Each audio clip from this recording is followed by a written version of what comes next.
Welcome back to Grammar Grade 6. This is Unit 3, Lesson 20, and today we're meeting a pair of tenses with a fancy name, the perfect tenses. Don't let the word perfect scare you. It doesn't mean flawless here. It means finished or completed. By the end of this lesson, you'll be able to spot the present perfect and the past perfect, and you'll know exactly what each one is trying to say. Let's dive in. First, let's clear up that word. In grammar, perfect doesn't mean flawless or without mistakes. It comes from an old word that means completed or finished. So a perfect tense is really a finished action tense. Here's the key idea. A perfect tense doesn't just say an action is done.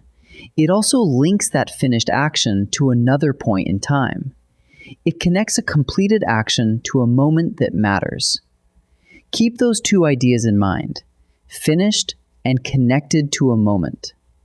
Every perfect tense uses the very same recipe, and once you see it, you'll never forget it. You take a form of the helping verb have, and you add the past participle of your main verb. The helper have has three faces: have, has, and had. The main verb, meanwhile, stays in its past participle form. So we get pairings like has finished or had eaten. Notice the whole team, have plus a past participle. You choose which helper fits, and you keep the participle the same. Let's meet the first one, the present perfect. You build it with have or has plus the past participle. Use has with one person or thing, and have with more than one, or with I and you. Here's the feel of it. The action started or happened in the past, but it still matters right now. Look, Maya has finished her homework. She finished it earlier, and the result, being done, matters this very moment. Two more. We have lived here for 6 years, and I have seen that movie already. Each one reaches out of the past and touches the present. Now the second one. The past perfect. You build it with had plus the past participle every single time. This one is a time machine for the past. It tells you that one action was already finished before another action happened. So you have two past events, and the past perfect marks the earlier one. Listen, the train had left before we arrived. First the train left, then we arrived. The leaving came first, so it takes had left. Two more. She had eaten before the party started. And they had packed before the sun rose. In each, had marks whatever happened first. Here's the part that trips people up, so listen closely. After a form of have, you must use the past participle, not the plain past form. For many verbs, especially the tricky ones, those two forms are different words. Watch. Eat becomes has eaten, not has ate. Go becomes had gone, not had went. Write becomes have written, not have wrote. Ate, went, and wrote are perfectly fine on their own, but the moment you put have in front, you switch to eaten, gone, and written. After have, always reach for the participle. Let's line all three up so you can hear the difference. Simple past. I ate lunch. That just says it happened. Done. No strings attached. Present perfect. I have eaten lunch. This one reaches out of the past and into now. Maybe that's why I'm not hungry. And past perfect. I had eaten before class. This one places the eating before another past moment, before class. Same verb, eat, but three different jobs. Simple past just reports it. Present perfect connects it to right now. And past perfect stacks it before another past event.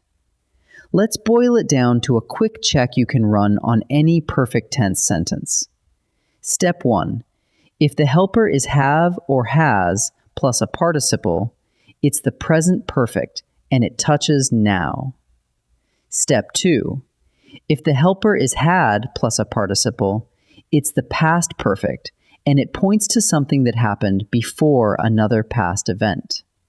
So just ask, which helper and where does it sit in time? Has and have pull toward the present. Had pushes back to an earlier past. Ready to try a few together? In this first set, read each sentence and decide which perfect tense it uses. Present perfect, built with have or has, or past perfect, built with had. Pause the video and try each one yourself before I give the answer. Grandpa has planted tomatoes every spring. Look at the helper, has, teamed with the participle planted.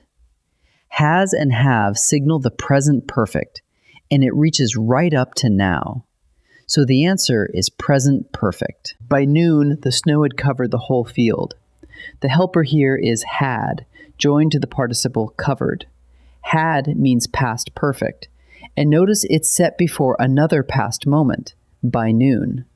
So the answer is past perfect. We have visited that museum 3 times. The helper is have, paired with the participle visited. Have signals the present perfect, and it links those visits right up to the present. So the answer is present perfect. Now each sentence needs the right form after the helper. Remember, after have or had, you use the past participle, not the plain past. Pause and pick the correct one before I answer. The cat has blank all its food. After the helper has, we need the past participle, and the participle of eat is eaten, not ate.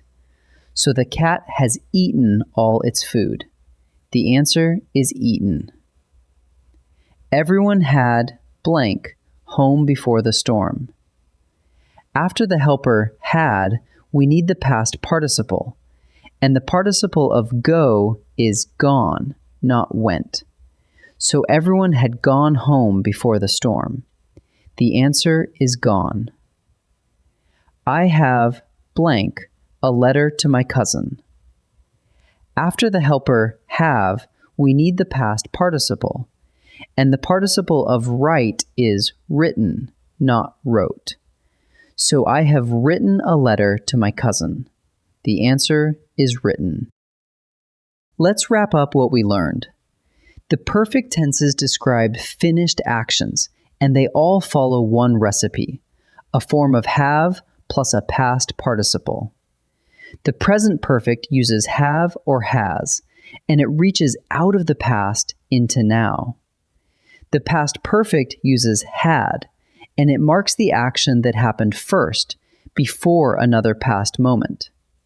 And remember, after have, always use the participle, like eaten, gone, and written. Nice work today. I'll see you in the next lesson.